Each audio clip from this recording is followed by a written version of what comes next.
कुछ दिनों तो हरी हरी कर रहे थे, आज पैसा दिया नहीं दिया पता नहीं। अरे दिया पिच क्यूरेटर को पैसा दे दिया, बढ़ई को पैसा नहीं दिया है। सिलेक्टिवली आजकल अप्रोच रखा है डायरेक्टर साहब ने, लेकिन पिच टकाटक दिख रही है एकदम, बहुत ही बढ़िया हर एकदम सख्त वाली है। ऐसा क्या हो गया भाई? मैं तो इस उम्मीद में हूँ कि आज अपने यहाँ बैटिंग होनी चाहिए आखिरी ओवर में। तो मतलब ऐसा टीम को उल्टा कर दूं क्या? हाँ, या टेल एंडर से नीचे से मारेंगे? टेल एंडर ऊपर रखने चाहिए ऐसे आड़े टेढ़े वाले जो है क्योंकि बड़ों से तो उम्मीद छोड़ चुका हूँ मैं, कुछ नहीं करते वो। तो अमेरिकन मार्केट देखें आप तो बहुत ही बड़ी तेज़ी के साथ कल बंद हुए। अब रीबैलेंसिंग का नाम दीजिए आप या कोई भी नाम दीजिए, फिलहाल नेट ये कि बहुत बड़े गेंस के साथ सारे इंडाइसेस बंद हुए और सोना भी बहुत ऊपर गया है। लोग अपने पोर्टफोलियो में सोना भी खूब रख रहे हैं, हालांकि वो सेंट्रल बैंकर्स की तरफ से बाइंग हो रही है, तो वहाँ से तो बहुत अच्छे संकेत निकल के आ रहे हैं और कहीं कोई कमज़ोरी वाली बात नहीं है। रीबैलेंसिंग के चक्कर में थोड़ा सा ऊपर नीचे हो रहा था, लेकिन कल बड़ी तेज़ी बनी है। इंटरेस्टिंग ये है कि बॉन्ड यील्ड नीचे आ रही है लगातार। बॉन्ड मार्केट इशारा कर रहा है कि अब जून में कट हो ही जाएगा मुझे लगता है। तो बॉन्ड यील्ड का सपोर्ट, डॉलर का सपोर्ट और मार्केट की तेज़ी और कहीं कोई कमज़ोरी नहीं। हालांकि जेपी मॉर्गन ने अपनी आदत के मुताबिक एक वार्निंग टाइप के दे दिया कि मार्केट बहुत ऊपर चढ़ गया है, कभी भी समय कुछ भी गिर सकता है। ये ऐसी धमकी वो बहुत बार दे चुके हैं, लेकिन कोई असर हो नहीं रहा उसका। तो खैर सावधानी हमेशा रखनी चाहिए, लेकिन बढ़िया सॉलिड तेज़ी मार्केट में हमको लग रहा है। तो अपने मार्केट को भी थोड़ा सीखना चाहिए, प्रेरणा लेनी चाहिए अमेरिका से। आप बहुत हो गया है, प्रेरित होनी आप जरा सा जोश मारना चाहिए। खैर एक बार मेरे को लगता है एक्सपायरी अब पीछे जाए, अगले हफ्ते जब लौट के आएंगे तो थोड़ा सा तो पूरे हफ्ते आपके एक्सपायरी होती रहती है कुछ न नहीं, मतलब ये मंथली वाली जब अप्रैल शुरू होगा मुझे लगता है पता नहीं क्यों फीलिंग आ रही है, हो गया कंसोलिडेशन बढ़िया हुआ है, रेजिलिएंट रहा भारतीय बाजार, पूरा झेल लिया हमने। एक बार वो अब नतीजों का आउटकम कुछ भी हो, एक बार जोश मार ले, शायद हो सकता है अप्रैल में मारना चाहिए। मेरे को लगता है यहाँ एक बार मारना चाहिए, चुनाव की वजह से भी मारना चाहिए। और वैसे मैं ऐसी कल देख रहा था, अप्रैल सीरीज वैसे जानी जाती बड़े मूव्स के लिए और ज्यादातर तेजी के मूव्स के लिए। फिंगर्स क्रॉस्ड, खैर तब की तब देखी जाएगी। अभी आज जो है सामने उस पर फोकस करा जाए। स्टॉक्स जो ले रहा हूं खबरों की वजह से हरे और लाल है ध्यान रखिएगा। बाकी तो आप लोग बेहतर जानते हैं कहां पैसा लगाना है, आपका फाइनेंशियल एडवाइजर कहीं बेहतर जानता है कहां पैसा लगाना है। पीसीबीएल, जिसे हम लोग पहले कहते थे फिलिप्स कार्बन ब्लैक लिमिटेड, इसकी बोर्ड मीटिंग थी कल फंड रेजिंग पे। तो अपन ने बातचीत करी भी थी कि बोर्ड रेजिंग है और सिक्योरिटीज इशुएंस के थ्रू है, इसीलिए इंपॉर्टेंट होगी, स्टॉक इंपैक्टिंग होगी। अपडेट आ गया, 3 प्रमोटर एंटिटीज, प्रमोटर हैं या promoter entities, rainbow investments, quest capital markets और एसटीईएल यानी कि स्टेल होल्डिंग्स। इन तीनों को अब वो अपडेट भी दे रखा है, किसको कितना उस पर नहीं जा रहा मैं, 1,60,00,000 वारंट्स जारी करे जाएंगे, यानी और ये जारी करे जाएंगे 280 रुपए के भाव पे। बढ़िया है, तो प्रमोटर्स को कन्विक्शन दिखाता है, ऐसा लग रहा है। मौजूदा भाव से प्रीमियम पे उतरने की तैयारी करना चाहते हैं प्रमोटर्स, तो ये अच्छा लग रहा है देख के। कुल मिलाकर 448 करोड़ रुपए जुटा रहे हैं, 450 करोड़ रुपए, बड़ा सम प्रमोटर्स का कमिटमेंट मौजूदा भाव से प्रीमियम। हालांकि वारंट्स हैं, कन्वर्जन जब होगा उसमें समय है, आज के भाव पे दाम नहीं ले रहे हैं वो, आगे के भाव पे ले रहे हैं, लेकिन अच्छा लगा देख के। पीसीबीएल ग्रीन रखा है भाई, पहला स्टॉक हो गया। ये सनोफी जो है बढ़िया तरीके से पार्टनरशिप वीव कर रही है, ऐसा लग रहा है। जो मुझे आता है वो मैं करूंगा, अपना ग्लोबल पोर्टफोलियो, अपनी मैन्युफैक्चरिंग कैपेबिलिटीज, अपनी R&D कैपेबिलिटीज का इस्तेमाल। जो आप लोग को आता है आप करो भाई। सिप्ला तुम ये बेच दो, डॉक्टर रेड्डीज आपका भी बहुत बढ़िया प्रेजेंस है, आप ये बेच दो। तो उस कड़ी में डॉक्टर रेड्डीज के साथ एक एक्सक्लूसिव डिस्ट्रीब्यूशन पैक्ट हुआ है, पार्टनरशिप हुई है। इसमें जो सनोफी की वैक्सीन ब्रांड्स हैं, जिसमें वेल एस्टैब्लिश पीडियाट्रिक और एडल्ट वैक्सीन्स की गजब की ब्रांड्स हैं, अब डॉक्टर रेड्डीज उनका डिस्ट्रीब्यूटर होगा, मार्केट करेगा। जैसे कल सिप्ला करने वाला था सब कुछ, आज ये इनके इस पोर्टफोलियो को करेंगे। एग्रेसिवली मार्केट करने की तैयारी हो रही है, स्मार्टर मूव्स हैं ये, और सनोफी को फायदा होगा जब ये अच्छे ब्रांडिंग, अच्छी मार्केटिंग कर पाएंगे, वो सॉरी ब्रांडिंग, अच्छी मार्केटिंग, सेल्स कर पाएंगे। तो ये मैं डॉक्टर रेड्डीज को नहीं ले रहा हूँ, कल भी मैंने सिप्ला को एक्सक्लूड करा था, सनोफी पे ही दाव लगाया था, आज भी कल भी सनोफी ने वैसे 3-3.25% की गेंद दी है। बहुत हैवी वेट स्टॉक है, हैवी वेट मतलब टिकट साइज बहुत बड़ा है, आप वॉच आउट करिए चाहे तो, पर अच्छी खबर है इसलिए ग्रीन ही लेना चाहिए। टाटा एलेक्सी, इसने दरअसल एक कोलैबोरेशन करा है।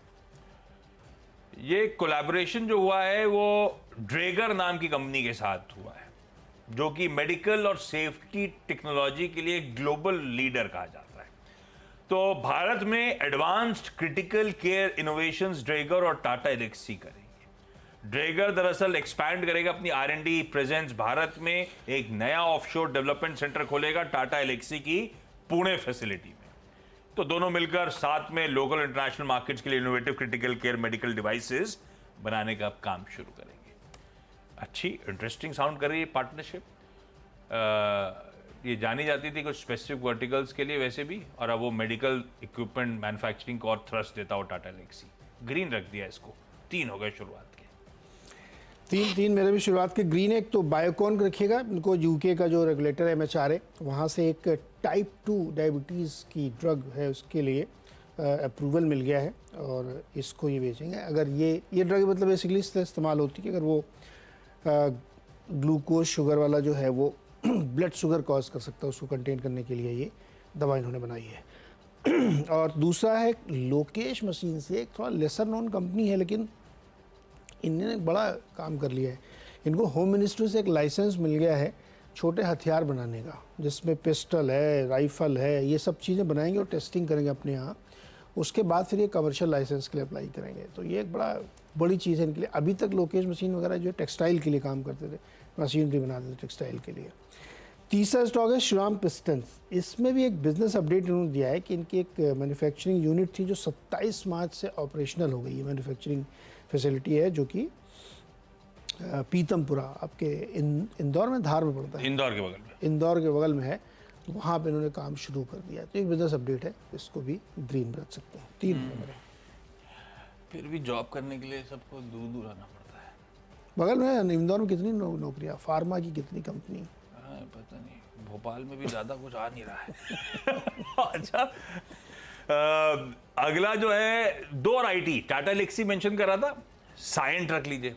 टाटा एलेक्सी ने मेडिकल इक्विपमेंट्स बनाने के लिए इंटरेस्टिंग करार करा था, तो साइंट एक जर्मनी की ओरिजिनल इक्विपमेंट मैन्युफैक्चरर है, डॉयशे एयरक्राफ्ट, उसके साथ एक स्ट्रैटेजिक पार्टनरशिप करी है।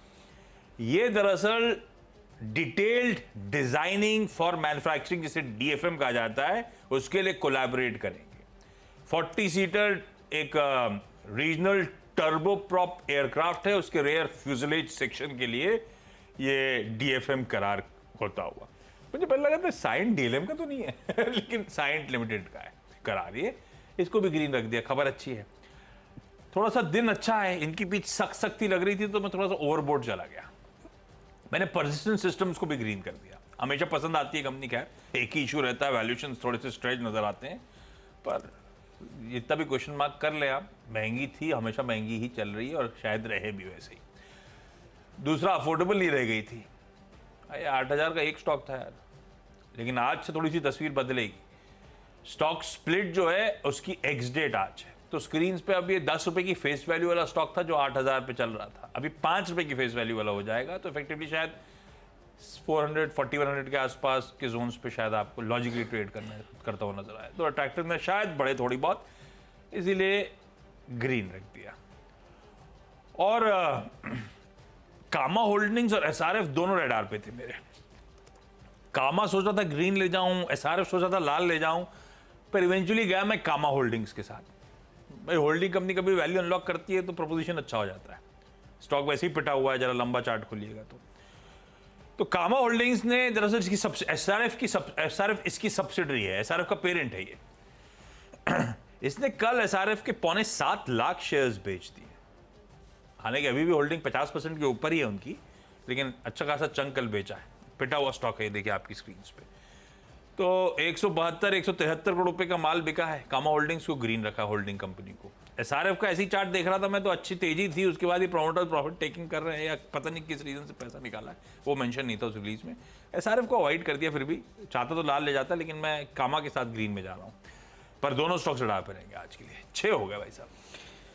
ओके चलिए अगले फटाफट 6 आपको बता देता हूँ। चौथा स्टॉक है क्रॉम्पटन ग्रीव्स। इसमें बड़ी इंटरेस्टिंग स्टोरी डेवलप हुई। क्रॉम्पटन ग्रीव्स और वी गार्ड के बीच में एक लड़ाई चल रही थी क्रॉम्पटन ने एक पेबल नाम का इनका जो ब्रांड है उसको यूज़ करना शुरू किया था, अपने गीज़र वीज़र बनाते थे, तो इन्होंने मुकदमा दायर कर दिया। तो एक सिंगल बेंच जज ने क्रॉम्पटन के खिलाफ केस किया, फिर ये हाई कोर्ट गए, हाई कोर्ट ने भी उसको इनके खिलाफ फैसला दे दिया कि आप उस पेबल नाम को यूज़ नहीं कर सकते।